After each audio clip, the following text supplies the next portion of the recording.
विद्यार्थियों के लिए परीक्षा की दृष्टि से उपयोगी वन लाइनर कक्षा 10th की है और ये साइंस की है SCINC और वेरी इंपॉर्टेंट है। ये हर एक एग्जाम चाहे वो क्वार्टरली हो, हाफ ईयरली हो, एनुअल हो, प्री बोर्ड सभी के लिए इंपॉर्टेंट है और इसी से आने वाले हैं आपके जो भी महत्वपूर्ण क्वेश्चन है।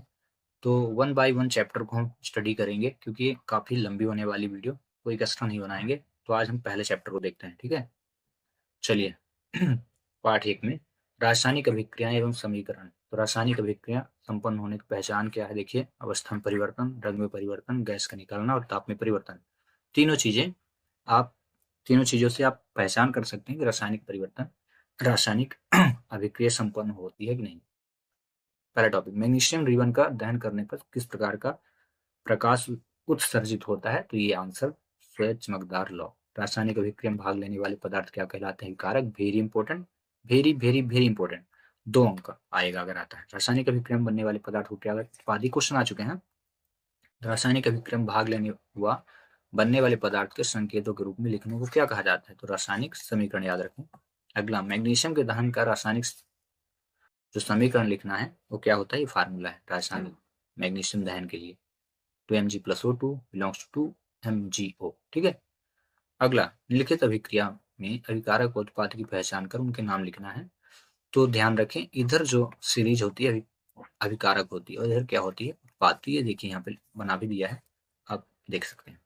अगला, रासायनिक समीकरण तीर की किस तरफ रखा जाता है? तो बाईं तरफ, लेफ्ट हैंड साइड। और वहीं जो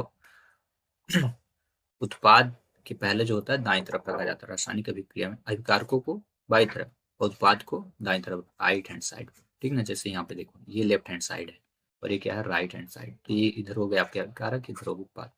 अगला, रासायनिक अभिक्रिया के पहले एवं उसके पश्चात प्रत्येक तत्व को परमाणु की संख्या क्या होती है? समान। मतलब ध्यान रखना, इनको अगर हम ऐड करें तो यहाँ 2 मैग्नीशियम है और ऑक्सीजन 2 है, तो इनको जोड़िए और यहाँ पे 2 का गुणा होगा तो 2 मैग्नीशियम 2 ऑक्सीजन, तो 2 2 4, 2 2 4। ये बोला, कोई रूल बता रहा कि बराबर होते हैं। निम्नलिखित शब्द समीकरण, संतुलित समीकरण लिखिए सभी का। ये इंपॉर्टेंट इक्वेशन, इनको बैलेंस करना है, जिंक सल्फ्यूरिक अम्ल और जिंक सल्फेट, ठीक है। इनको बैलेंसिंग करना है, कर लिखिए। भौतिक वस्तु संकेत लिखिए, ये आप देख लें। वायु में जलने से पहले मैग्नीशियम रिबन को साफ क्यों किया जाता है? तो मैग्नीशियम रिबन पर जमी ऑक्साइड परत को हटाने के लिए। देखिए, क्वेश्चन ये है और ये आंसर है। मैग्नीशियम रिबन पर जमी ऑक्साइड की परत को हटाने के लिए उसको साफ करते हैं। अगला, फिर से संतुलित समीकरण दिया गया है, CO2 प्लस H2O से 6H12O6 plus 6 CO2 plus 6H2O, ठीक है। अगला, निम्नलिखित रासायनिक समीकरणों का संतुलन। फिर से ये इंपॉर्टेंट जितने भी यहाँ पे दिए हैं सभी इंपॉर्टेंट इक्वेशन है। कैल्शियम ऑक्साइड का रासायनिक सूत्र क्या होता है? वेरी इंपॉर्टेंट, कई बार आपसे पूछा। कैल्शियम ऑक्साइड को जल से विक्रिया कराने पर बने उत्पाद का नाम हुआ रासायनिक सूत्र। तो उत्पाद का नाम याद कर लें पहले, कैल्शियम हाइड्रोक्साइड और CaOH का होल टू H2 है, ठीक है। ये CaO प्लस H2O, यस यहाँ सॉलिड है और I क्या है? यहाँ पे एक्वस होना चाहिए, जल होता है, लिक्विड होता है। ये एल है, अगर ये एल है तो लिक्विड है यानी द्रव है, ठीक ना। और सी ए को होल्ड राइज टू। जिस अभी देखो, ऊष्माक्षेपीय अभिक्रिया की डेफिनेशन पूछता है तो आप याद करें, जिस रासायनिक अभिक्रिया में ऊष्मा निकलती है उसे ऊष्माक्षेपीय अभिक्रिया कहते हैं, ठीक ना। ऐसी अभिक्रिया जिसमें 2 या 2 से अधिक अभिकारक मिलकर एकल उत्पाद का निर्माण करते हैं उसे क्या? संयोजन अभिक्रिया कहते हैं। इनके अगर आपको रिएक्शन चाहिए, अगर ये सिंपल से कभी क्या होता है डायरेक्ट ऐसे इतने पूछता है, रिएक्शन पूछता है नहीं। रिएक्शन चाहिए तो मेरे लेक्चर अपलोडेड है साइंस के लेक्चर में, उसमें से आप देख लें। संयोजन अभिक्रिया की परिभाषा लिखिए। तो देखिए, जब 2 या 2 से अधिक अभिकारक मिलकर एकल उत्पाद का नाम निर्माण करते हैं, उत्पाद बनाते हैं, संयोजन अभिक्रिया कहलाती है।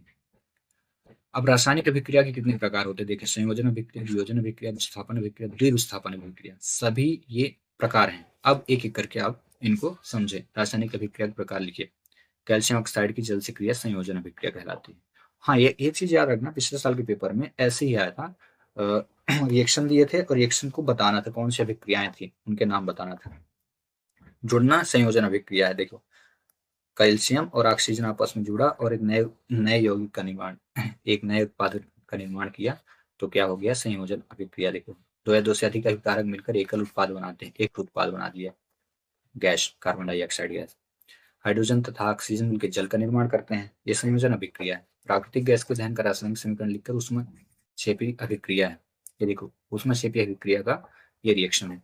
ठीक है, हमारे शरीर में भोजन से प्राप्त हाइड्रोकार्बन के टूटने से बनने वाले पदार्थ का नाम ग्लूकोज है। अगर पूछता है क्या है नाम ग्लूकोज, या पूछे ग्लूकोज किसे कहते हो, तो याद रखना हमारे शरीर में भोजन से प्राप्त हाइड्रोकार्बन के टूटने से बनने वाले पदार्थ का नाम ग्लूकोज। ठीक है, जो बच्चे देख रहे हैं स्क्रीनशॉट लेके रखे नहीं, क्योंकि स्क्रीनशॉट अगर कुछ बच्चे क्या करते हैं, चलो स्क्रीनशॉट ले लेते, रखे रहेंगे, पढ़ेंगे तो कभी नहीं पढ़ते हैं। ये भी ध्यान रखना, तो स्क्रीनशॉट लेकर के मोबाइल में कहा जाए कि स्टोरेज ना भरें, उससे अच्छा रहेगा कि आप वीडियो को स्टॉप कर करके नोट्स बनाएं। ठीक है, बाकी कोई मतलब नहीं है आपकी स्क्रीनशॉट और प्रिंट निकलवाने का, प्रिंट भी ना निकलवाएं इनके, प्रिंट निकलवाई चीजें भी रखी रहती, कोई आज तक ना पढ़ा ना पढ़ने वाला है। ठीक ना, जितने भी ये आलसी व्यक्ति हैं ना वही ये करते हैं, तो आलस वाले जितने कैंडिडेट है ये ना करें, इससे अच्छा आप लिखें। लिखने से 2-3 चीजों का फायदा, पहली बात तो आप लिखेंगे राइटिंग सुधरेगी, दूसरा आप बार बार जब उसको लिखेंगे देखेंगे लिखेंगे देखेंगे तो 90%, मैं ये कहता हूँ 80% क्वेश्चन तो आपको माइंड में रिपीटेड हो जाएंगे, आपको याद हो जाएंगे। ठीक है, और नोट्स बन जाएगी, तो आप सोते पढ़ते जगते हंसते खेलते कहीं भी एक बार आपने नोट्स उठा के पढ़ सकते हैं ना, मोबाइल वगैरह में इसको ना रखें। बाकी आपकी मर्जी। ग्लूकोज हमारे शरीर की कोशिका में उपस्थित ऑक्सीजन से मिलकर ऊर्जा देने वाली अभिक्रिया का नाम क्या है, ऊष्माक्षेपी। ठीक ना, वेरी इंपॉर्टेंट क्वेश्चन, जितने भी इसमें क्वेश्चन इंपॉर्टेंट से भी वेरी इंपॉर्टेंट है, देख लेना, पेपर उठा के देख लेना, यही क्वेश्चन आए थे पिछले साल का, पेपर उठा के देख लेना। ग्लूकोज से हमारे शरीर कोशिका में उपस्थित ऑक्सीजन में मध्य रासायनिक अभिक्रिया लिखना है। ये देखें, ये रासायनिक अभिक्रिया लिखी हुई है, इसको आप नोट आउट कर लें। ग्लूकोज का जो फार्मूला होता है वो याद रख लें, C6H12O6 होता है। ठीक है, और उसमें ऑक्सीजन की जब आपस में क्रिया होती है तो कार्बन डाइऑक्साइड के 6 अणु बाहर आएंगे और जल के 6 अणु, और लास्ट में आपको ऊर्जा मिलेगी। ठीक है ना, एनर्जी बन के मिलती है। साग सब्जियों का विघटित होकर कंपोस्ट बनाने की प्रक्रिया किस प्रकार की अभिक्रिया है, तो उसमें क्षेपीय अभिक्रिया। वियोजन अभिक्रिया किसे कहते हैं, इसकी डेफिनेशन देख लो, जब रासायनिक अभिक्रिया में एकल अभिकर्मक टूटकर छोटे छोटे एक से अधिक उत्पाद बनाते तो उसे वियोजन अभिक्रिया कहते हैं। ठीक ना, फेरस सल्फर सल्फेट सल्फेट होना चाहिए का सूत्र FeSO4 ये सब ऑब्जेक्टिव आ चुके हैं। अगला देखते हैं, फेरस सल्फेट को गर्म करने पर होने वाले रासायनिक अभिक्रिया का समीकरण लिखने को आया था पेपर में, यदि आता है तो आप इस प्रकार से लिखेंगे।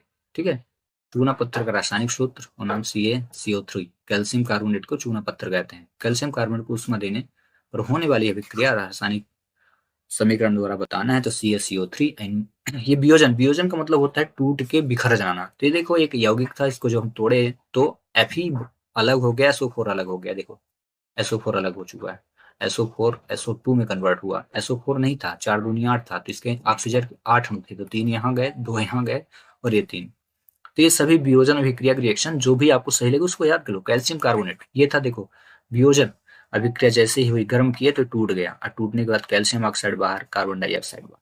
कैल्शियम ऑक्साइड का प्रमुख उपयोग किसमें, तो सीमेंट के निर्माण में होता है। चूना, चूना या बुझा हुआ चूना कहते हैं इसको, बिना बुझा हुआ चूना दोनों। अगला, लेड नाइट्रेट को बर्नर में गर्म करने पर भूरे रंग का धुआं उत्सर्जित होता है। यह धुआं किस पदार्थ का होता है, तो याद रखें NO2, इसका नाम क्या है, नाइट्रोजन डाइऑक्साइड बोलते हैं। लेड नाइट्राइड को गर्म करने पर होने वाली रासायनिक अभिक्रिया, तो अगर पूछता है कि इस पे होने वाली, तो आप इतना लिखने के बाद रिएक्शन दिखा सकते हैं। लेड है, लेड को PV द्वारा व्यक्त किया जाता है, NO3 नाइट्रेट है, और इसको आप ऊष्मा दी गई, गर्म किया गया, देखिए गर्म किया गया तो टेम्परेचर से लेड ऑक्साइड बाहर आ चुका है और नाइट्रोजन डाइऑक्साइड बाहर है, ऑक्सीजन भी बाहर। सिल्वर क्लोराइड को सूर्य प्रकाश में रखने पर कैसा रंग प्राप्त होगा, तो धूसर रंग, याद रखना, क्योंकि इस सिल्वर क्लोराइड का सिल्वर तथा क्लोरीन से वियोजन हो जाता है। किस रासायनिक पदार्थ का उपयोग श्याम लिए श्वेत फोटोग्राफी में किया जाता है, तो याद रखना सिल्वर ब्रोमाइड, वेरी इंपॉर्टेंट। ठीक है, वियोजन अभिक्रिया में अभिकारकों को तोड़ने के लिए किसका उपयोग करेंगे, तो ऊष्मा, प्रकाश, विद्युत ऊर्जा आवश्यक होती है, दो चीजें वियोजन अभिक्रिया में। ठीक ना, एक तो ऊष्मा लेंगे और दूसरा क्या होगा, प्रकाश या विद्युत ऊर्जा। विस्थापन अभिक्रिया वह अभिक्रिया जिससे अधिक क्रियाशील तत्व कम क्रियाशील तत्व को उसके यौगिक से विस्थापित कर देते हैं। ठीक ना, कम क्रियाशील अधिक क्रियाशील यौगिक से विस्थापित कर दो, उसे विस्थापन अभिक्रिया कहेंगे। लोहे की कील को कॉपर सल्फेट में विलयन में डालने पर कॉपर सल्फेट का कैसा रंग प्राप्त होता है, याद रखना नीले रंग। कुछ समय बाद क्या हो जाता है, मलिन भी हो जाता है। ऐसा क्यों होता है, तो लोहे ने कॉपर सल्फेट विलयन से कॉपर को विस्थापन कर दिया इसलिए। ठीक है, ये रिएक्शन देख लेना, नीला था पहले फिर भूरा हो गया। अब ये विस्थापन अभिक्रिया कुछ रिएक्शन दिए हैं, इनको नोट आउट कर लें। ठीक ना, कॉपर के यौगिक में लेड, जिंक, कॉपर को स्थापित करते हैं। क्यों? क्योंकि लेड जिंक और कॉपर से अधिक क्रियाशील होती है। लेड क्या होती है? जिंक कॉपर से अधिक। अब देखिए द्विविस्थापन अभिक्रिया किसे कहते हैं? वे अभिक्रियाएं जिनमें अभिकारकों के बीच आयनों का आदान प्रदान होता है, द्विविस्थापन। ठीक ना? ये 2 बार विस्थापित होंगे। देखना सोडियम ये प्लस में है, ये माइनस में है, ये प्लस में है, ये माइनस में, तो दोनों ये इससे विस्थापित हो जाएगी, प्लस और माइनस का रिएक्शन हो जाएगा, ये प्लस माइनस से। देखना BaSO4 हुआ, Ba का SO4 से, Na का Cl2 से द्विविस्थापन 2 बार विस्थापित हो जाते हैं। वह रासायनिक अभिक्रिया जिसमें किसी तत्व या यौगिक में ऑक्सीजन का संयोग होता है उसे क्या कहते हैं? उपचयन या ऑक्सीकरण।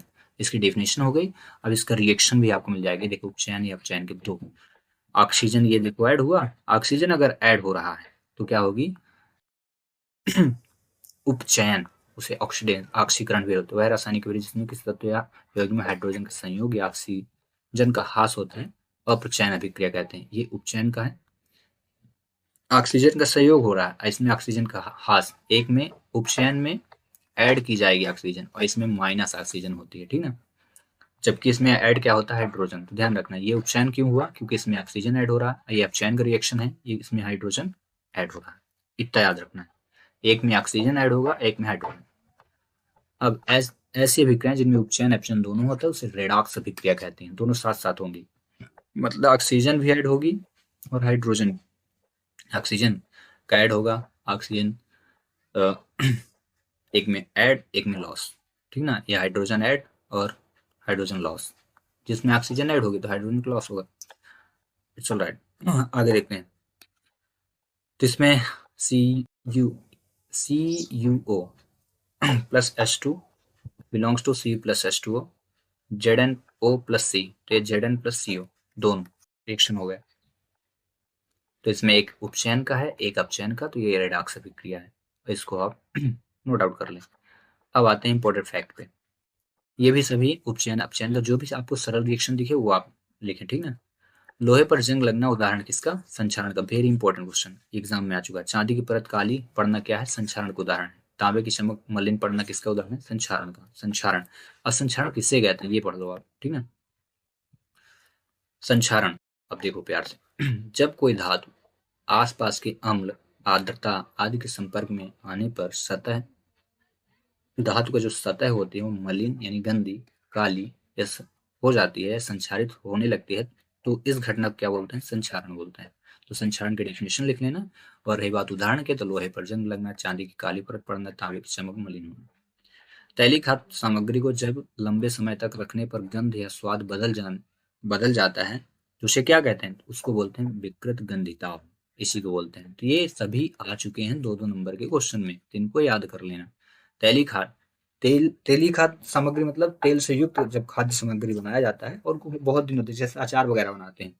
और अचार को कुछ लोग क्या करते हैं, रख देते हैं, वो सड़ता रहता है 4-6 साल, पता नहीं चलता कि कहाँ है, फिर उसको निकालेंगे 20-22 साल बाद खाने के लिए, तो खा के मारो।